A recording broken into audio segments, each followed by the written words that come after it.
মুক্তিযোদ্ধাদের নাতিপুতিরাও পাবে না, তাহলে কি রাজাকারের নাতিপুতিরা পাবে?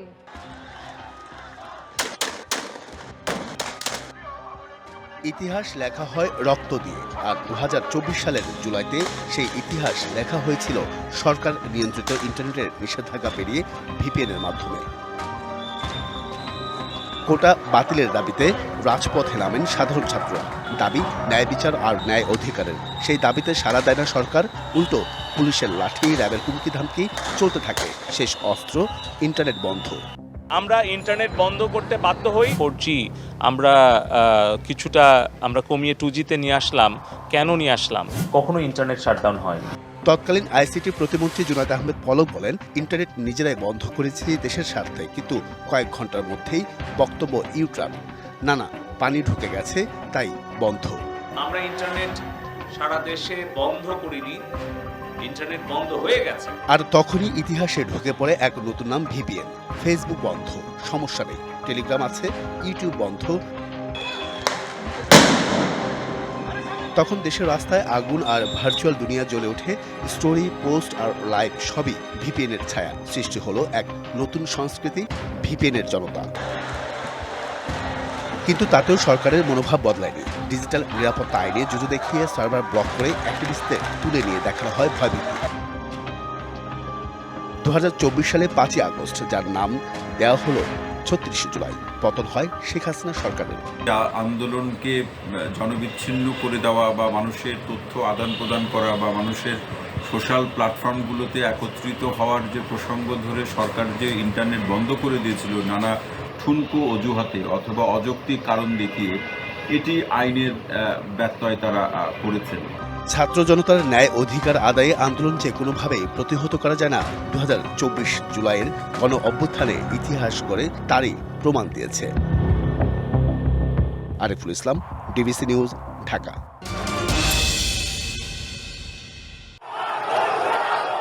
24 জুলাইয়ে উত্তাল দিনগুলোতে সিলেটের অলিতে গলিতে ছড়িয়ে পড়ে বিক্ষোভ, প্রতিবাদ, প্রতিরোধে রাজপথে সক্রিয় হয় দল মত নির্বিশেষে আপামর জনতা। 19 জুলাই ছিল শুক্রবার। জুমার নামাজের পর সিলেটের কোর্ট পয়েন্টে বিএনপি ও সহযোগী সংগঠনের মিছিল বের হয়। এ সময় পেছন থেকে শুরু হয় পুলিশের গুলি। অন্য সাংবাদিকদের মতোই সংবাদ সংগ্রহ করতে যান দৈনিক নয়া দিগন্ত ও দৈনিক জালালাবাদ পত্রিকার সাংবাদিক আবু তুরাব। হঠাৎই পুলিশের গুলিতে ঝাঁঝরা হয় তার শরীর। সন্ধ্যার পর চিকিৎসাধীন অবস্থায় শেষ নিঃশ্বাস ত্যাগ করেন তুরাব। মিছিলের শেষাংশ যখন মসজিদ ক্রস করলো, তখনই এলোপাতারি গুলি। আমিন রাব্বি ভাই আমাকে ডাক দিয়ে বলতেছে, মাহমুদ তুরাব পড়ে গেছে। ঘটনার পর মামলা করে পরিবার। মামলায় 18 জনকে আসামি করা হলেও আটক হয়েছেন পুলিশের মাত্র 2 সদস্য। বিচারের দীর্ঘসূত্রিতায় হতাশায় তুরাবের স্বজনরা। আমার আম্মা তো বয়স প্রায় 67 বছর বয়স।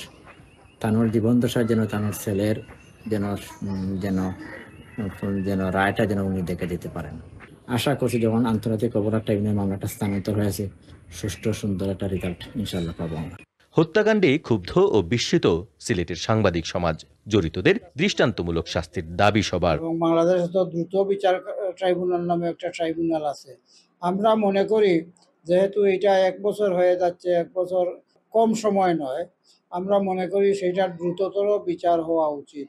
পুলিশ জানায় মামলাটি আন্তর্জাতিক অপরাধ ট্রাইব্যুনালে স্থানান্তরের প্রক্রিয়া চলছে। পরবর্তীতে সর্বশেষ এই মামলাটি বর্তমানে আন্তর্জাতিক অপরাধ ট্রাইব্যুনাল ঢাকাতে তদন্তাধীন আছে। আমরা যতদূর জেনেছি আসামিদেরকেও ওখানে নিয়ে যাওয়া হয়েছে। 2024-এর 19 জুলাই পুলিশের গুলিতে তোরাবের মৃত্যুর পর ভেঙে যায় একটি স্বপ্ন। কেবল একটি স্বপ্ন নয়, স্তব্ধ হয়ে যায় পুরো পরিবার এবং সিলেটের সাংবাদিক জগৎ।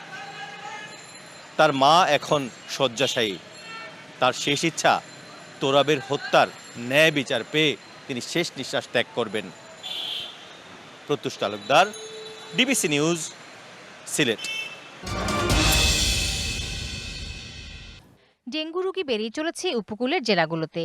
জুন মাস থেকে খারাপের দিকে বরগুনার পরিস্থিতি। চলতি বছরের শুরু থেকে জুলাইয়ের 17 তারিখ পর্যন্ত বরগুনায় আক্রান্তের সংখ্যা ছাড়িয়েছে প্রায় 4000। আর চলতি মাসে 17 দিনে সারা দেশে ডেঙ্গু আক্রান্ত প্রায় 6000 মানুষ।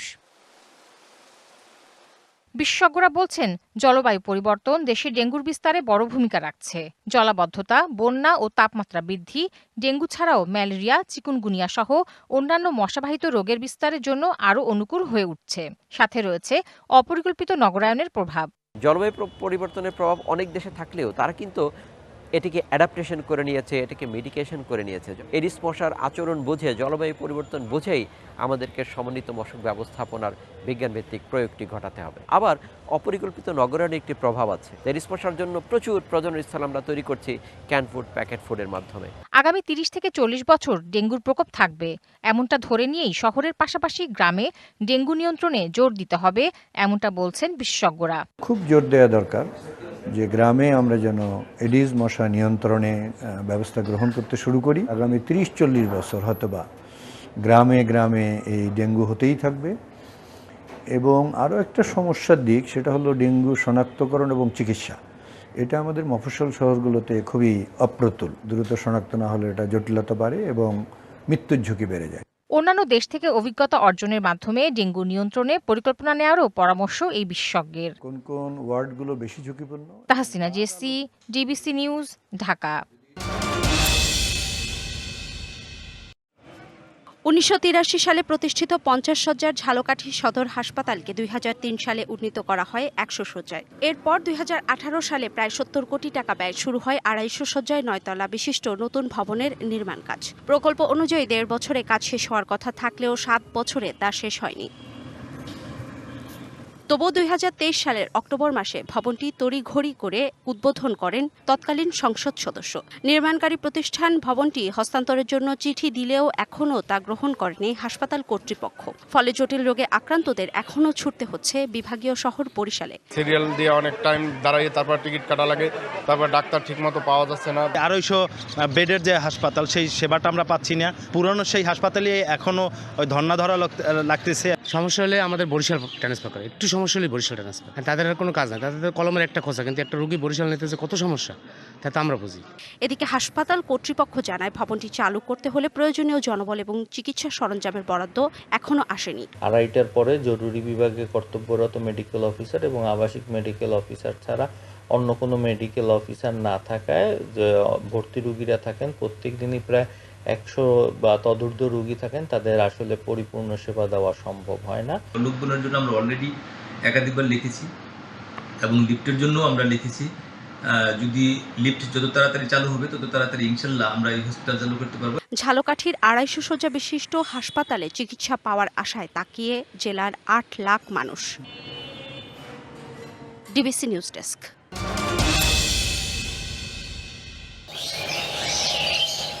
শহরের অপচনশীল বর্জ্যকে পুনর্ব্যবহার ও পচনশীল বর্জ্য দিয়ে পরিবেশ বান্ধব সার তৈরির লক্ষ্যে ২০১১ সালে মেহেরপুর পৌরসভায় তৈরি হয় স্যানিটারি ল্যান্ডফিল ও পয়ঃবর্জ্য পরিশোধনাগার। কিন্তু অবকাঠামোগত ত্রুটি, অর্থ বরাদ্দ ও জনবল সংকটে ৪ বছর পেরিয়ে গেলেও আলোর মুখ দেখেনি প্রকল্পটি। যত্রতত্র আবর্জনা স্তূপ করে রাখায় ময়লা আর দুর্গন্ধে দুর্ভোগ পোহাতে হয় পৌরবাসীকে। কর্মকর্তা যারা আছেন তারা যদি যদি দেখতেন ভালো হয়। আর যেখানে সেখানে অলিগলিতে ময়লা আবর্জনা ফেলছে, মানুষের কষ্ট সাধিত হচ্ছে। সরকারের কাছ থেকে আমরা আশা করব যেখানে আরো অর্থ লগ্নি করবে। এই অবস্থায় পরিবেশ রক্ষার্থে দ্রুত ব্যবস্থা নেওয়ার দাবি পরিবেশ কর্মীদের। খেলার মাঠ ছিল আগে, এখানে আমরা খেলা খেলতাম অনেক, এখন এখানে আর খেলতে পারি না। আমরা যত চত্বর পড়ে থাকে সেগুলো যথাযথভাবে পরিষ্কার পরিচ্ছন্ন করে এটা সংগ্রহপূর্বক কিছুটা বাস্তবায়ন হচ্ছে এবং বাকিটা আরো সুন্দরভাবে এই প্রকল্পটা চলমান হলে আরো সুন্দরভাবে বাস্তবায়ন করা হবে। প্রশাসন বলছে প্রয়োজনীয় অর্থ বরাদ্দ পেলে বর্জ্য কেন্দ্রটি চালু করা সম্ভব। নগর পরিচালন অবকাঠামো উন্নয়ন প্রকল্প, সেখান থেকে আমাদের কিছু তথ্য চেয়েছে, এই তথ্য আমরা প্রেরণ করব। প্রেরণ করার পর হয়তো আমাদের পৌরসভার যে বর্জ্য পরিশোধন কেন্দ্রটি রয়েছে, তার যে ডান্ডাটি, সেটি হয়তো প্রপারলি ফাংশন করার জন্য আমরা কারিগরি সহযোগিতা পাবো। তৃতীয় নগর উন্নয়ন প্রকল্পের আওতায় বর্জ্য ব্যবস্থাপনা কেন্দ্রটি তৈরিতে ব্যয় হয়েছিল ২,৭২,০০,০০০ টাকা। DBC news desk.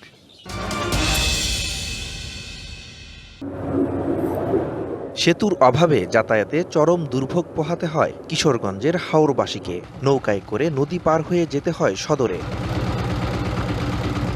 জনদুর্ভোগ লাঘবে মিঠামইন উপজেলার ঘোড়াউত্রা নদীর দক্ষিণ পাশ থেকে উত্তর পার গোপদিঘি পর্যন্ত নির্মাণ করা হচ্ছে এই জেলার দীর্ঘতম সেতু। এতে সারা দেশের সাথে সড়ক যোগাযোগের পথ সুগম হবে বলে আশা এই অঞ্চলের মানুষের। অসুস্থ হয়ে জায়গা কিষানজনী জানা নৌকা দিয়ে নেওয়া লাগে, আমরা যে কোনো টাইমে আমরা গাড়ি হইলে আমরা যাইতাম।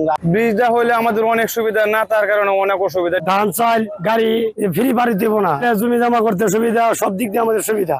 1.2 কিলোমিটারের এই সেতু নির্মাণ প্রকল্প বাস্তবায়ন করছে স্থানীয় সরকার প্রকৌশল অধিদপ্তর। নির্ধারিত সময়ের মধ্যেই কাজ শেষ করতে চায় তারা।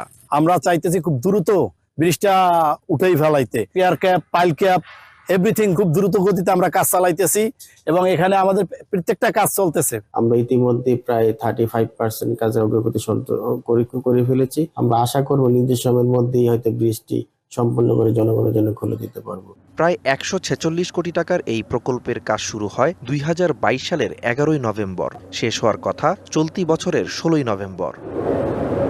DBC news desk.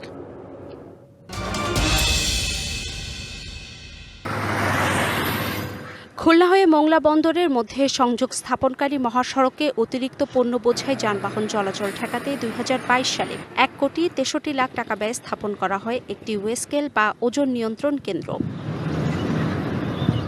প্রথম 3 দিন ব্যবস্থা নেওয়া হয় 41টি ট্রাকের বিরুদ্ধে।